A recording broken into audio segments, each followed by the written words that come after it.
Why do we often choose inaction, even when we know it's slowly killing our dreams? Inaction is the silent killer of potential, a creeping paralysis that robs us of our future selves. We're not talking about laziness here, that's too simplistic. This is about the insidious comfort of the status quo, the fear masquerading as practicality, and the cognitive biases that keep us frozen in place. Consider the concept of hyperbolic discounting. Our brains are wired to overvalue immediate rewards and undervalue long-term benefits. This evolutionary quirk, once crucial for survival, now sabotages our long-term goals. We choose the immediate comfort of not acting over the delayed gratification of progress. It's why we scroll through social media instead of learning a new skill, or why we stay in unfulfilling jobs rather than risking the uncertainty of a career change. But here's the kicker: inaction isn't just a pause button on our lives, it's actively harmful. Neuroplasticity, the brain's ability to form new neural connections, works both ways. When we consistently choose inaction, we're literally rewiring our brains to prefer stagnation. We're training ourselves to be less adaptable, less resilient, and ultimately, less alive. The what-if game is another trap we fall into. We imagine worst-case scenarios, conjuring up elaborate fantasies of failure that paralyze us. But have you ever considered that what-if can be a tool for action instead of inaction?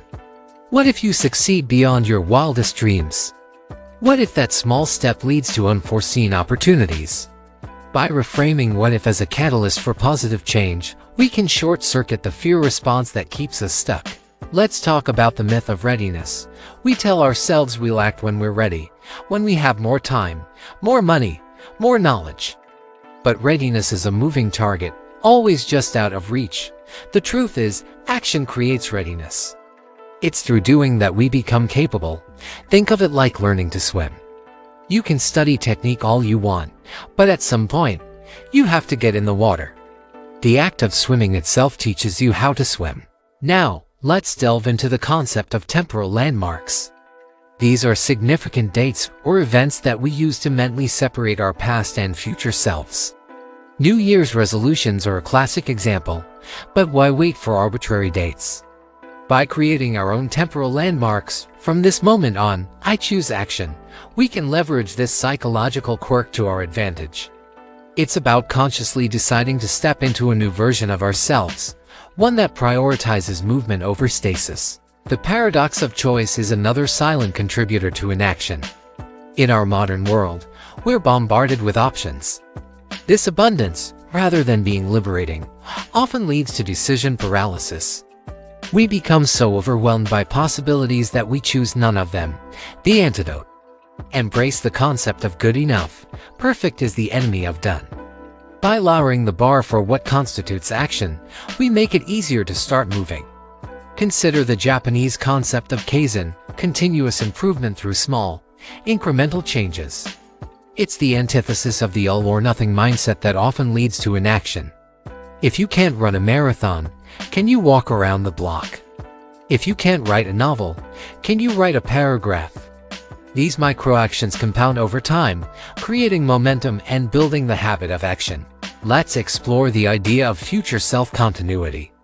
Research shows that the more connected we feel to our future selves, the more likely we are to make decisions that benefit that future self.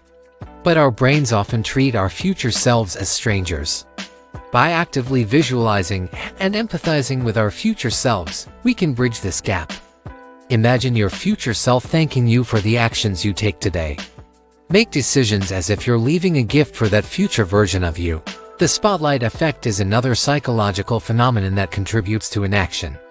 We overestimate how much attention others pay to our actions and appearance. This leads to a fear of judgment that keeps us from taking risks or trying new things. But here's the liberating truth: most people are too preoccupied with their own lives to scrutinize yours. By recognizing this, we can free ourselves from the imaginary audience that holds us back. Now, let's talk about the concept of productive procrastination. Sometimes, inaction in one area of life is a smokescreen for avoiding action in another, more important area.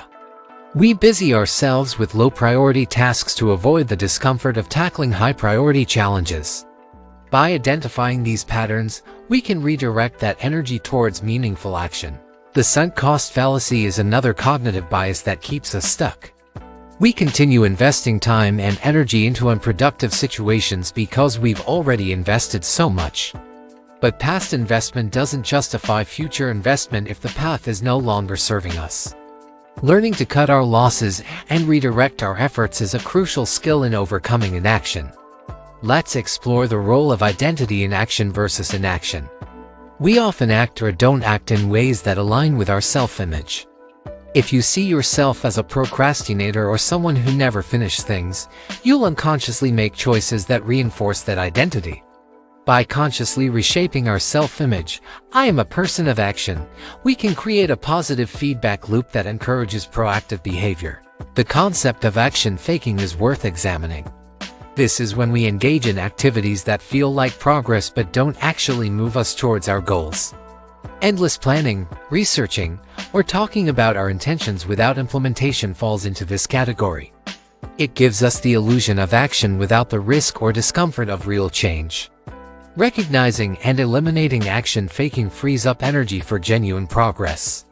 Consider the idea of fear setting introduced by Tim Ferriss. Instead of focusing solely on goal setting, take time to articulate and analyze your fears. What's the worst that could happen if you take action? How likely is it? How can you prevent it or repair the damage if it does occur? By facing our fears head-on, we often find they're not as insurmountable as we imagined. The concept of reference experiences is crucial in overcoming inaction. These are personal experiences that shape our beliefs about what's possible.